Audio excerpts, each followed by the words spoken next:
Bonjour, alors cet électrocardiogramme est difficile parce qu'il y a plein de complexes QRS de durées différentes et on a l'impression comme ça qu'il y a plein d'aberrations ou plein de SV. En fait, on est un peu perdu si on n'a pas une très bonne technique de lecture. Et vous allez voir également que c'est très bien d'avoir un outil informatique pour avancer. Je vais essayer de vous en convaincre. Alors tout d'abord, nous avons essayé de repérer comme toujours les QRS les plus normaux. Hein. On va travailler non pas par le rythme, on aurait pu commencer par le rythme et on le fera tout à l'heure pour vérifier ce que l'on dit, mais on va commencer par l'identification des QRS. Vous voyez, les QRS les plus fins sont ceux-ci, indiscutablement. Ils sont porteurs d'une HVG, ou d'un bloc incomplet gauche, vous savez qu'on ne peut pas faire la différence. Bloc incomplet gauche, HVG, et puis là je passe à un bloc complet gauche. Si on n'a pas les intervalles RR, on a l'impression que c'est peut-être des ESV, peut-être autre chose. Vous voyez que c'est très précieux d'avoir tout de suite des intervalles à 477, 482, 475, etc., etc., qui nous montrent que finalement, les intervalles RR sont constants et qu'il s'agit donc d'un retard gauche à intervalles constants. C'est donc probablement pas une ESV, puisque par définition, une ESV est prématurée. C'est donc très probablement déjà sur ce premier argument, intervalle RR constant, une claudication de la branche gauche. C'est une forme d'aberration à vitesse constante. Une fois sur deux, la branche gauche n'est pas perméable ou la branche droite. On va constater quand même que cette branche gauche ne modifie pas tellement le début du QRS. Vous voyez que c'est exactement le même.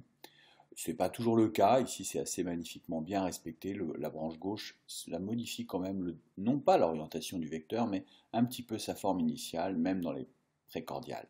Quand on va dans les dérivations frontales, alors ici la branche gauche, on a l'impression que ça n'existe pas, tellement le début du QRS est toujours le même, sauf là le début du QRS est toujours le même, et pourtant il existe aussi un bloc de branche gauche avec aberration que je reconnais à l'élargissement de la partie distale du QRS, partie distale du QRS, partie distale du QRS.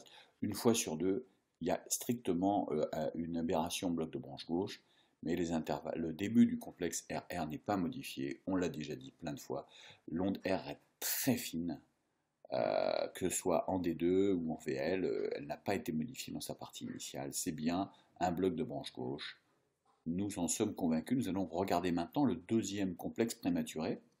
Le deuxième complexe large, c'est celui-ci et celui-ci. Ceux-là sont vraiment prématurés. 369, 342.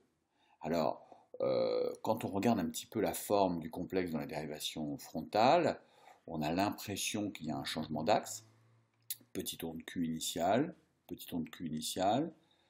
L'onde R est un petit peu rabotée, vous voyez que ça ne va pas tellement vers le haut, mais plutôt vers le bas. Puis là, c'est un petit peu plus franc. Le complexe change très très rapidement de sens pour aller vers le haut, alors qu'il n'y avait pas ce problème-là dans les blocs de branche gauche. On avait vraiment un respect de la partie initiale du QRS, qui ici encore, là encore, et surtout là, surtout le début du QRS est beaucoup plus éloigné que le début du QRS supraventriculaire, mais ça je ne peux pas vous le montrer. Ce que je vais vous montrer, c'est la forme du QRS ici, comme elle est différente. Je vais aller légèrement sur la gauche, vous voyez, ici un tout petit peu, je vais essayer d'y aller, voilà. Et le voici maintenant, votre QRS prématuré. Regardez, on dirait un bloc de branche droite comme ça, hein, mais on ne peut pas faire une aberration branche droite à une fréquence rapide et branche gauche à une fréquence lente, ça n'a aucun sens. Si c'était une aberration sur la branche droite, eh ben, il n'y aurait pas d'aberration sur la branche gauche un peu après. On ne peut pas faire des aberrations fréquences dépendantes différentes sur deux QRS. Donc déjà, ça c'est un signe de SV, le fait qu'on ne puisse pas faire à la fois de l'aberration gauche et droite sur un électrocardiogramme en changeant de fréquence. Et puis deuxièmement, ce bloc de branche droite, ben, il a les particularités justement de modification du complexe QRS initial. Alors, regardez, ici, il y a une onde Q. Ici, il y a une onde Q, ici, il y a une onde Q, ici, il y a une onde Q.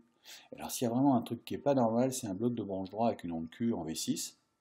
C'est vraiment une modification par rapport au complexe de base de l'activation initiale du QRS. C'est ça que je veux que vous reteniez, car nous allons bientôt faire les tachycardies ventriculaires.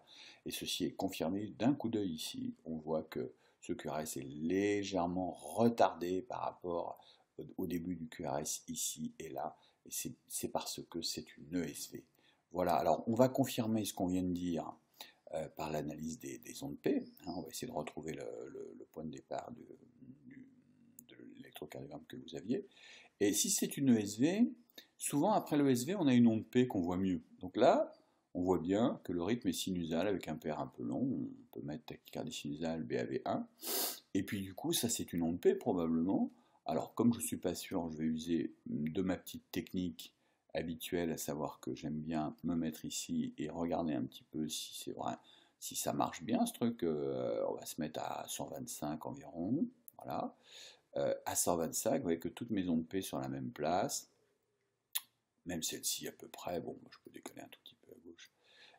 Et donc j'ai bien une tachycardie sinusale à 125, ceci est bien démasqué par l'ESV, et là j'ai encore une onde P bien démasquée par l'ESV, tout ça c'est cohérent, et donc j'ai un complexe QRS entre deux ondes P. Ceci n'est pas une extrasystole atriale, parce que si c'était une extrasystole atriale, j'aurais un décalage de l'onde P d'après.